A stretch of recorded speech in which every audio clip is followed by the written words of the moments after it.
Hello everyone, আসসালামু আলাইকুম। আজকে তৈরি করে দেখাবো রসুনের আচার। খুবই সুস্বাদু ও মজাদার এই আচারটি আপনারা ঘরে তৈরি করতে পারেন। তো চলুন কিভাবে আমি রসুনের আচার তৈরি করলাম। তো এই নিয়েছি আমি রসুন, দেশি রসুন। রসুনগুলো একটু ছিলে নিতে হবে, আমি ছিলে নিয়েছি। আর আচার তৈরি করার সময় কিন্তু অবশ্যই সরষের তেল লাগবে। সরষের তেল ছাড়া আচার কল্পনা করাও যাবে না। আমি দিয়ে দিলাম পরিমাণ মতো সরষের তেল। তো দিয়ে দিলাম পাঁচফোড়ন। আমি চুলার আঁচটা কিন্তু কমিয়ে রেখেছি, নাহলে কিন্তু মশলা পুড়ে যাবে, আচারটা দিতে লাগবে। দিয়ে দিলাম শুকনো মরিচ 4-5টা, দিয়ে একটু হালকা ভেজে নেব। সুন্দর একটা ফ্লেভার বের হয়েছে শুকনো মরিচের ও পাঁচফোড়নের। এখন দিয়ে দেব রসুনগুলো। এই যে রসুনগুলো দিয়ে দিলাম। রসুনগুলো ওই হালকা আঁচেই আমি ভেজে নেব। হালকা করে একটু ভেজে নিতে হবে, নাহলে কাঁচা গন্ধ লাগবে। বিশ্বাস করেন বন্ধুরা, এই আচারটা খুবই লোভনীয় হয় এবং মজাদার। আপনারা একবার তৈরি করে দেখবেন কতটা মজা এবং শরীরের জন্য খুবই ভালো। তো রসুনগুলো আমি ভেজে নিলাম, প্রায় ভাজা হয়ে গেছে। এখন অ্যাড করব কিছু মশলা। দিয়ে দিলাম পরিমাণ মতো লবণ, হলুদ গুঁড়ো পরিমাণ মতো দিয়ে দিলাম, আর দিয়ে দিলাম হলো মরিচের গুঁড়ো পরিমাণ মতো দিয়ে দিলাম। তো এখন নেড়ে নিচ্ছি। আমি চুলার আঁচটা কিন্তু কমিয়ে রেখেছি।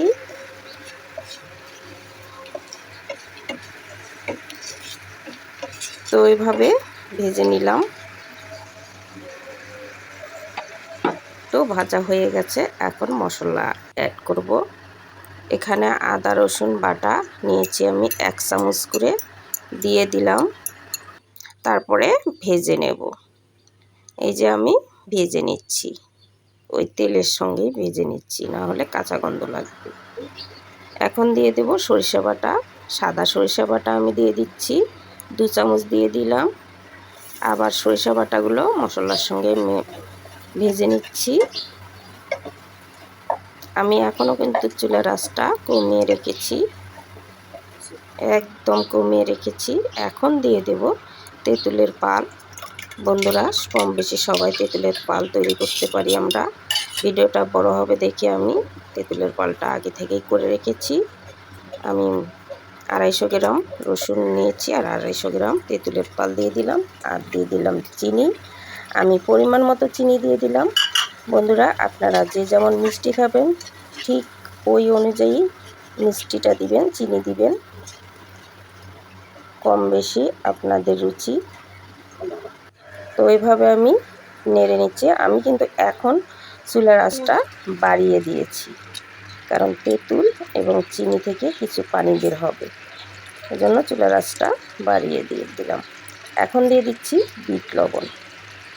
আমি 1.5 চামচ বিট লবণ দিয়ে দিলাম। এটা দিলে কিন্তু টেস্ট অনেক বাড়ে। আর যাদের বিট লবণ থাকবে না তারা না দিলেও চলবে, তবে দিলে অন্যরকম একটা টেস্ট আসে আচারে।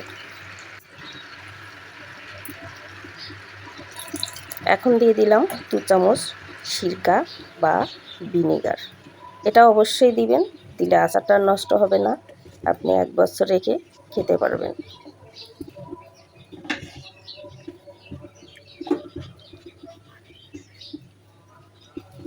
এখন দিয়ে দিলাম শুকনো মরিচের গুঁড়ো। শুকনো মরিচ ভেজে টেলে নিয়েছি, টেলে নিয়ে তারপর গুঁড়ো করেছি, বাজারে কিনতে পাওয়া যায়। তো আরেকটা জিনিস খেয়াল রাখতে হবে, দেখতে হবে রসুনটা সিদ্ধ হয়েছে কিনা। আপনারা একটু হাত দিয়ে দেখলেই হবে। দেখুন সুন্দর হয়েছে, লোভনীয় হয়েছে। এখন দিয়ে দিলাম মৌরির গুঁড়ো 1 চামচ। বাজারে মৌরি কিনতে পাওয়া যায়, ওখান থেকে 1 চামচ গুঁড়ো করে দিলাম, দিয়ে মিশিয়ে নিচ্ছি।